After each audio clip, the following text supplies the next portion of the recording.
Hello all, my name is Chavez and today I'm going to be talking to you about my favorite show of all time, the hit fantasy drama Game of Thrones.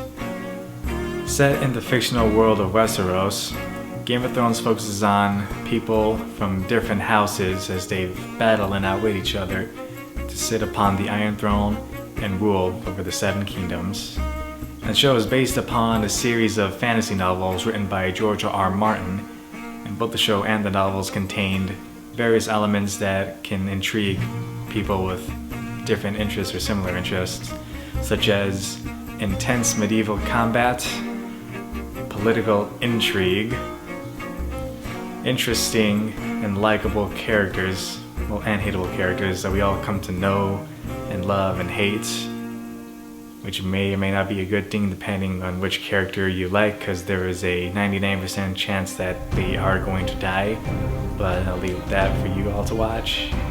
Now, because that there are a lot of characters, and I mean a lot of characters, I'm going to be talking about the three main characters that have really important roles in the upcoming final seasons of the show. The first character I'm going to talk about is my favorite character, Jon Snow.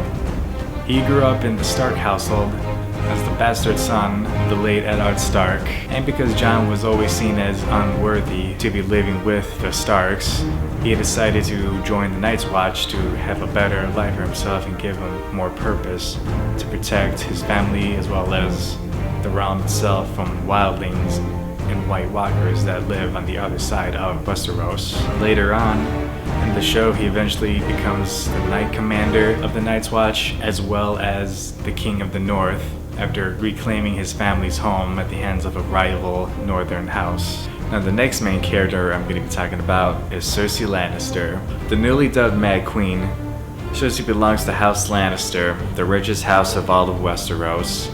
Now, being born into that kind of family made Cersei into who she is today.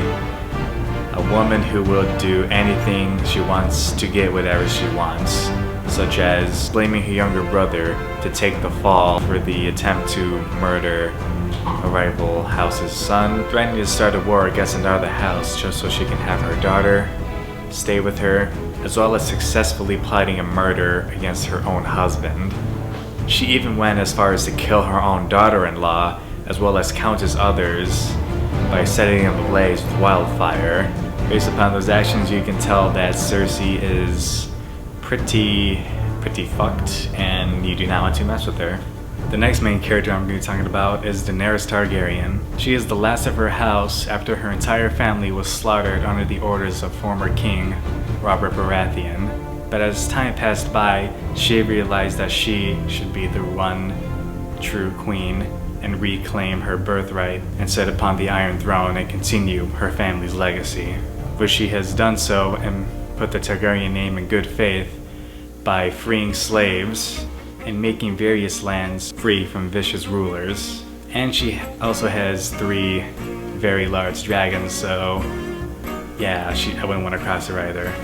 So what drew me to the show were the characters itself, because we get to see the perspective of so many different people over the course of these 6 seasons and beyond, that we want to see them succeed and overcome their obstacles, such as watching Daenerys try to regain the respect and likability of her Dothraki tribe, or watch Jon Snow struggle to define his loyalties between the wildlings and the Night's Watch. So if that doesn't hook anybody like the way that hooked me onto the show, then I don't know what else can. And now, because the show has been on air for a very long while, it has spawned a huge audience reaction towards the show in terms of social interaction.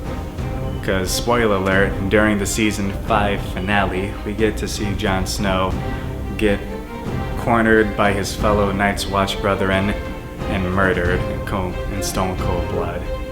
And after that, people started making different theories about if Jon Snow is actually dead, or if he was gonna come back some way via being revived by the Red Woman, or turning into a White Walker, or actually surviving his deadly encounter. Now, going off from the whole Jon Snow death theory I was just talking about, The show created a very large fandom that spreads around pretty much the whole world.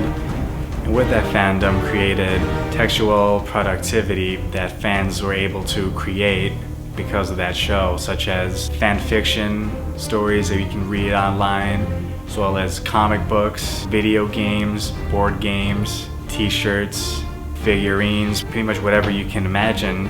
Well, that's all I gotta talk about in this video.